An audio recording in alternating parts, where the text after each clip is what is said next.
Құран ескертулері.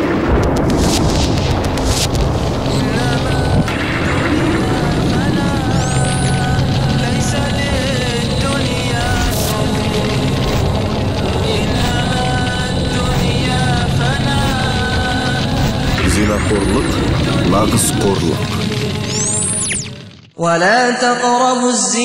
Зинаға жоламаңдар, өйткені ол анық арсыздық және жаман жол.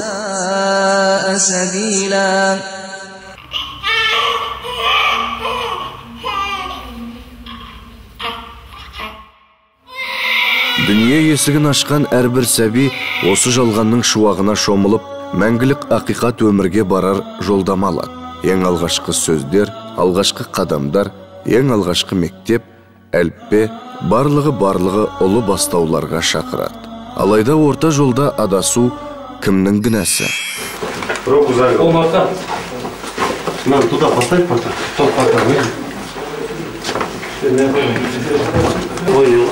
Почему дверь не открывали? А?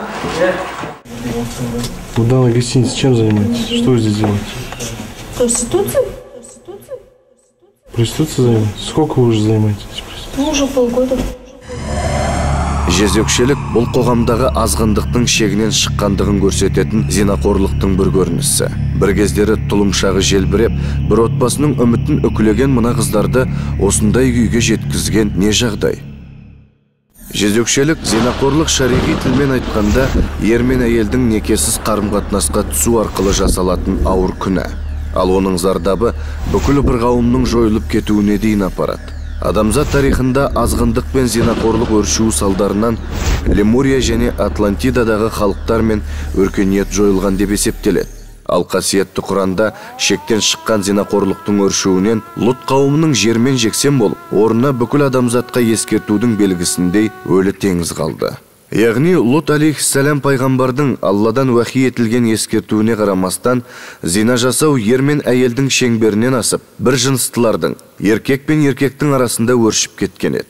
Сонда пайғамбар отбасы ғана құтқарылып, бірақ оның тілін алмаған әйелі мен бүкіл қауым апатқа ұшырағандығы жайында қасиетті Құранда былай дейді. Сонда Лут алейхиссалам және отбасын құтқардық. Бірақ әйелі ғана апатқа ұшырағандардан болды. Оларға бір жаңбыр жаудырдық. Күнәһарлардың соңының қалай болғанын көр. Оларға жаңбыр жаудырдық. Ескерту берілгендердің жаңбыры нендей жаман. Дінімізде Құранға, хадистерге көз жүгіртетін болсақ, көптеген осы некесіз төсек қатынаспен айналысқан көптеген қоғамдар жер бетінен құрып кеткен. Алла тағаланың үлкен бір апаты келіп жойылып кеткен. Бүгінгі таңда да Алланың апаты бар.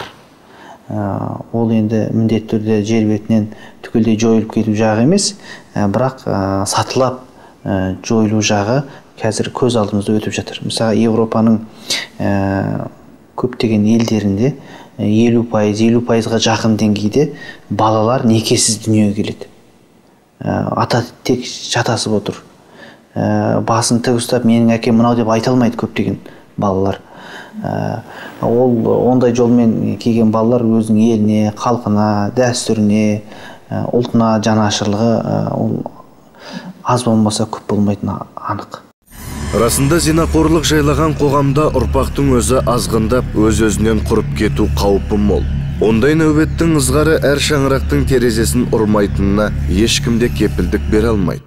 2003 жылы Қазақстандағы жезөкшелік жасарып бара жатыр деп дабыл қаққан ақпарат құралдарында еліміздегі кәмелетке толмаған қыздар арасында аздаған ақшаға арын аяққа таптатып, тәнін сататындар көбейді деген алаңдаушылық етек алған еді.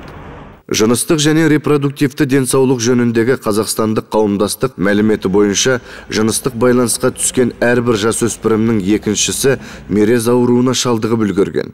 Олардың арасында қыз балалардың үлесі ер балалардан 2,5 есе көп. Негізінен әр адаммен, танымайтын адамдармен жақындасқан адамдар сол ауру жұқтырып алады. Сондықтан біздерде 15 жылда бір өзі сөйтіп көбеюін кеңітеді. Екінші жағынан бұл қатерлі ауыр деп есептеледі, өйткені адам өзінің ауырғанын білмейді. Әбден асқынып, іштегі ағзалары зақымданғанша ауырды ма, ауырмады ма білмейді.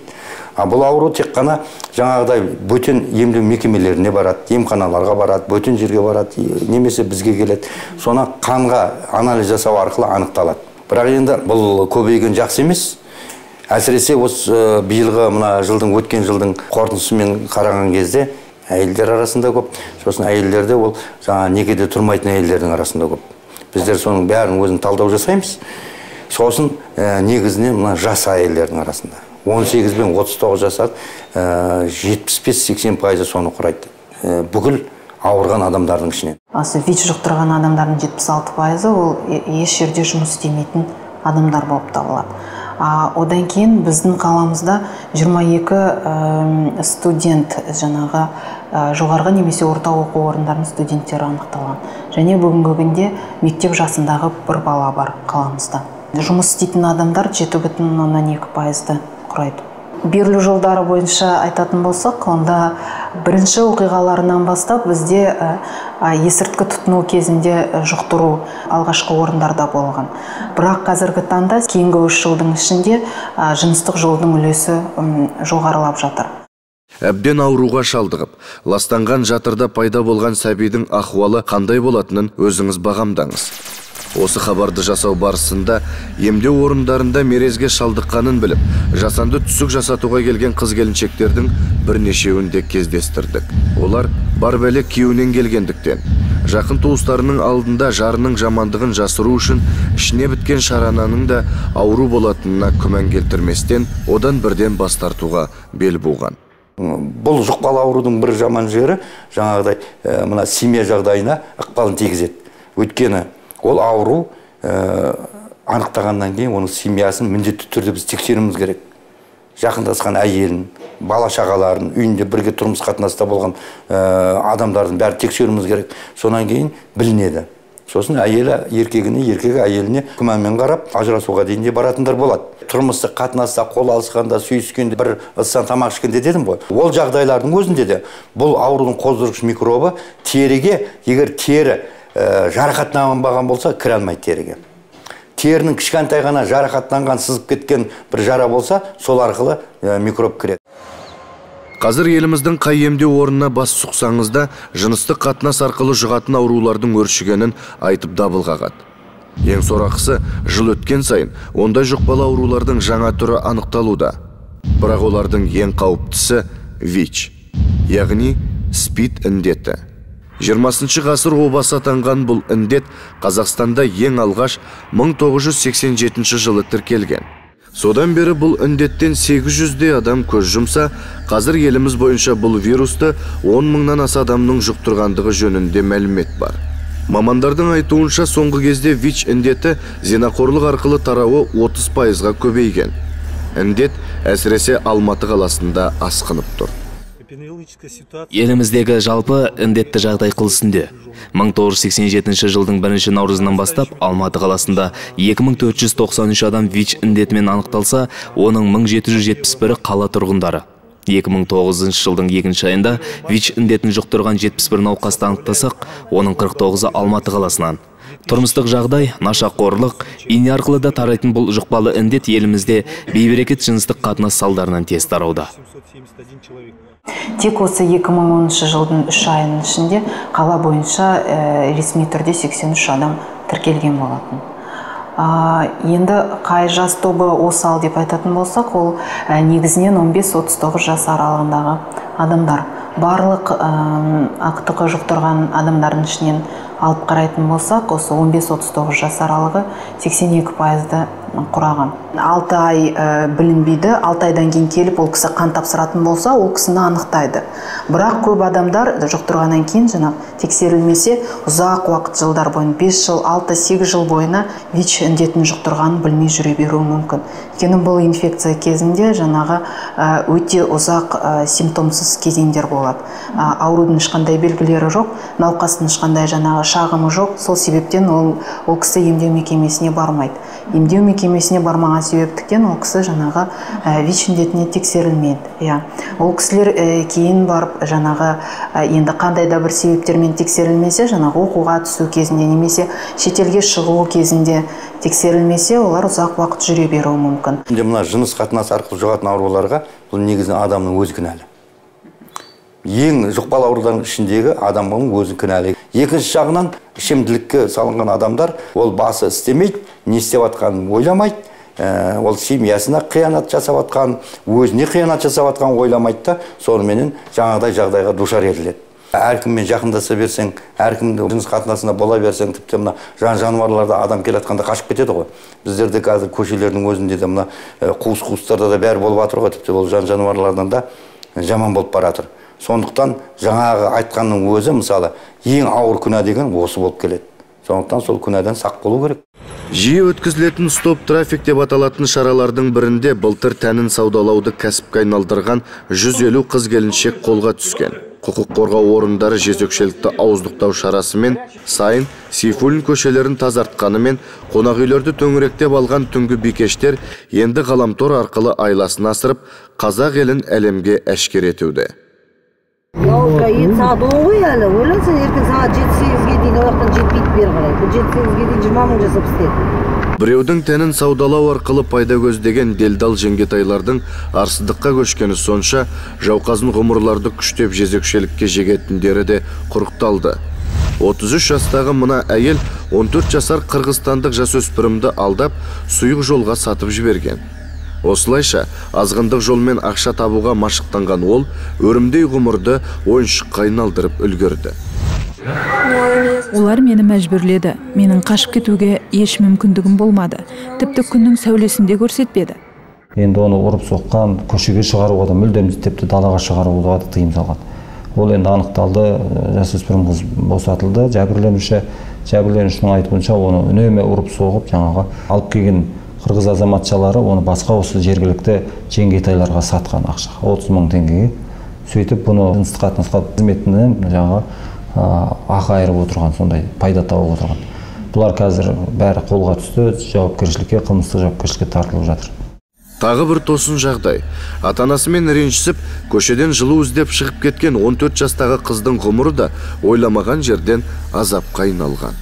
14 жасар Алматы қаласының тұрғыны азаматшасы үйінен жаңағы ата-анасымен ренжісіп кетіп қалып, Атакент ауданында жасөспірім жігітпен танысқан, жас жігітпен.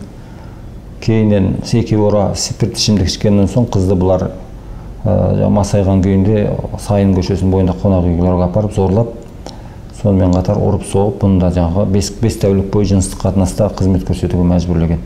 Ол екі азамат та қолға түсті. Жаңағы қыздың ата-анасының шағымы бойынша іздестіру жүргізілген болатын.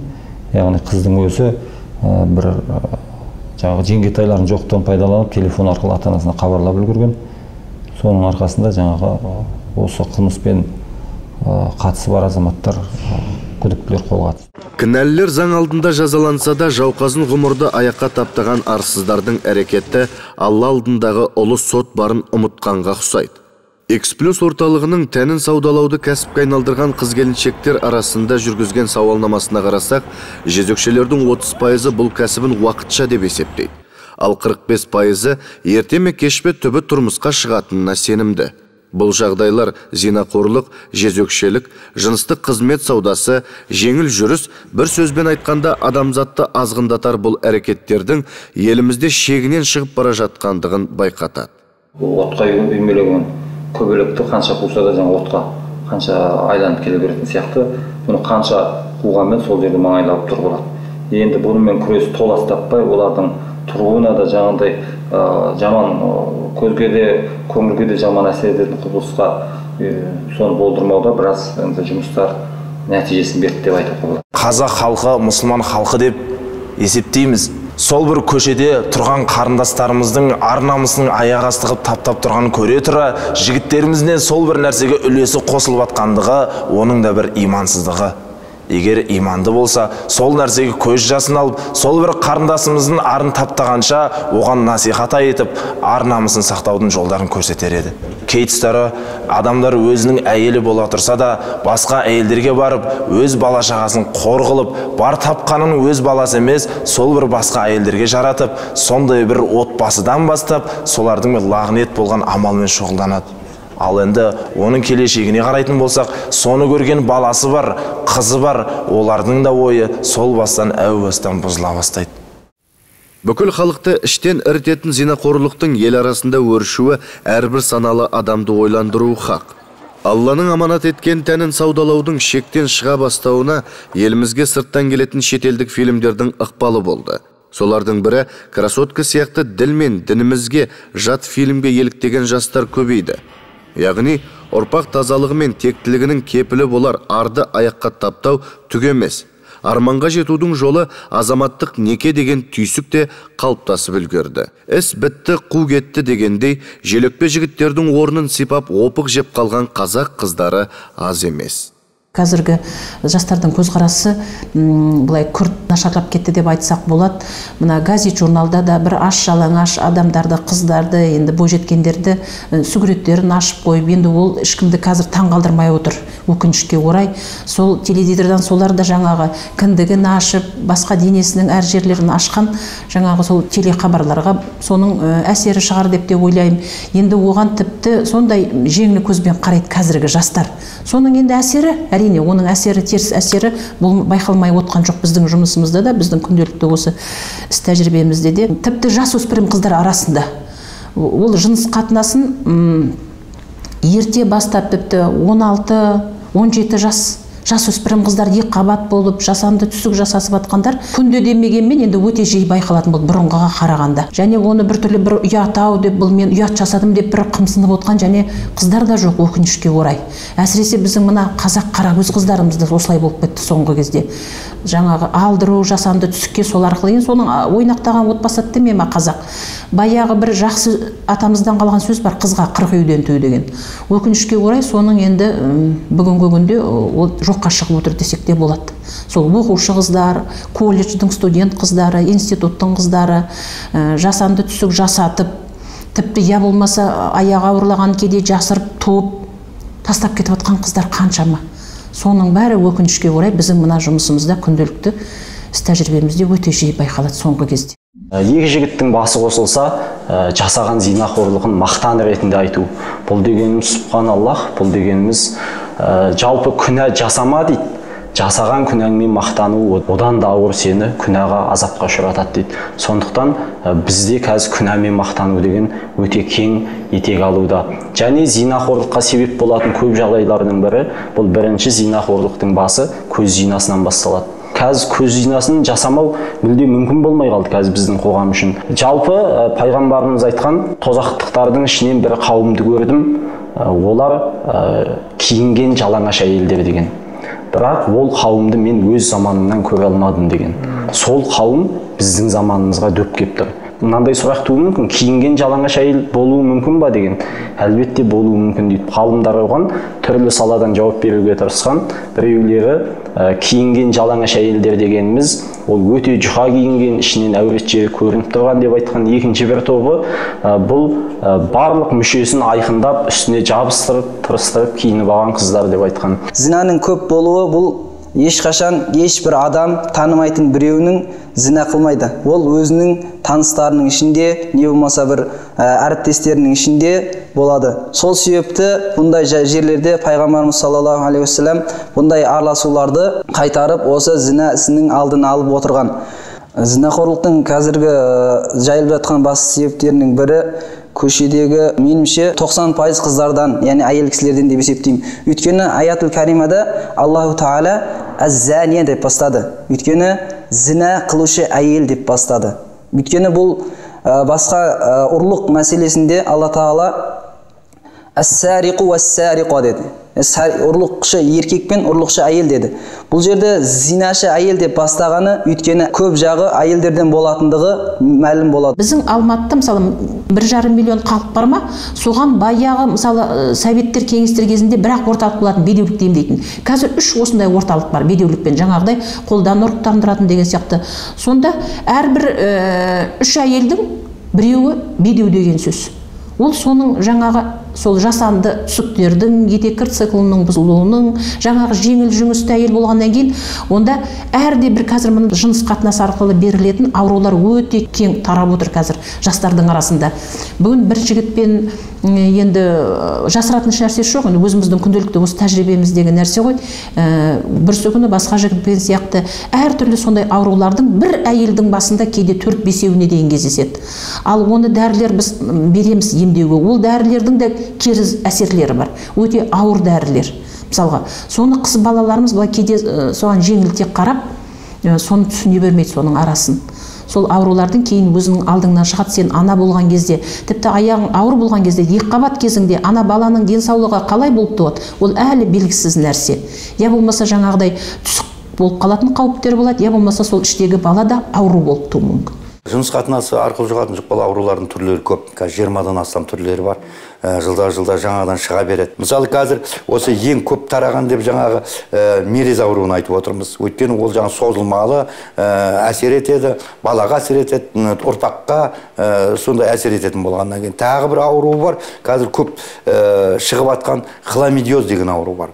Сосын трихомониоз деген бар. Олардың өзі де, мысалы, ауырып емделмеген кезде бедеулікке әкеліп соқтырады. Сосын ұрық бездерінің әлсіреуіне әкеліп соқтырады. Солардың қабынуына, сосын тағы басқа да жыныс органдарының қабынып ауруына әкеліп соқтырады. Арсыздықтардың ашық болғанына да, жасырын болғанына да жақындамаңдар. Алла тағала бізге ескерту ретінде Құран кәрімде былай дейді. Әғалды биллахи минаш шайтанир раджим, ва ла тақрабуз зина дейді. Сендер зинаға жақындамаңдар дейді. Бұл жерде Алла тағала бізге жасамаңдар деп айтпайды. Жасағаннан да бұрын оған жақындамаңдар деп ескертіп отыр. Тағы бір аятта Алла тағала былай дейді.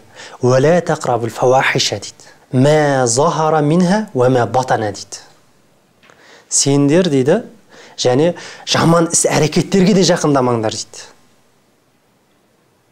Көрінген көзге, немесе көрінбеген жаманшылықтардың барлығына жақындамаңдар дейді.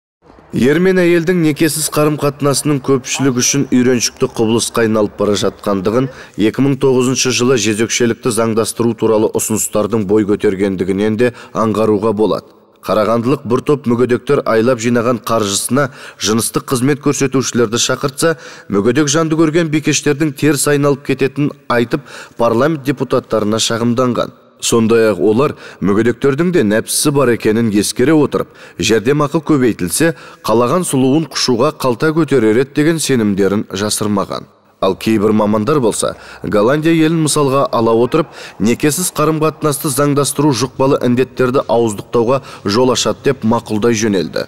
Адалдықтың ақ туын желбіретіп өткен аналарымыз кейінгі елдің осындай хәлге жететінін білді ме екен? Алла Тағала мына дүниенің байлығын сүйген құлына да, сүймеген құлына да береді. Ал иманның байлығын Алла Тағала тек сүйген құлдарына береді екен. Өзінің мәнсабын, өзінің дәрежесін пайдалану арқылы кейбір біздің өрімдей жас қыздарымызды түрлі жаман жолдарға итермелеп, арам ниетімен өзінің іс-әрекетін арман қарай жалғастырғысы келетін адамдар, бұлардың дәрежесі, зинақорлардың дәрежесі болып есептелінеді. Зинақорлардың азабы Алла Тағаланың алдында өте қатты және шексіз азабы.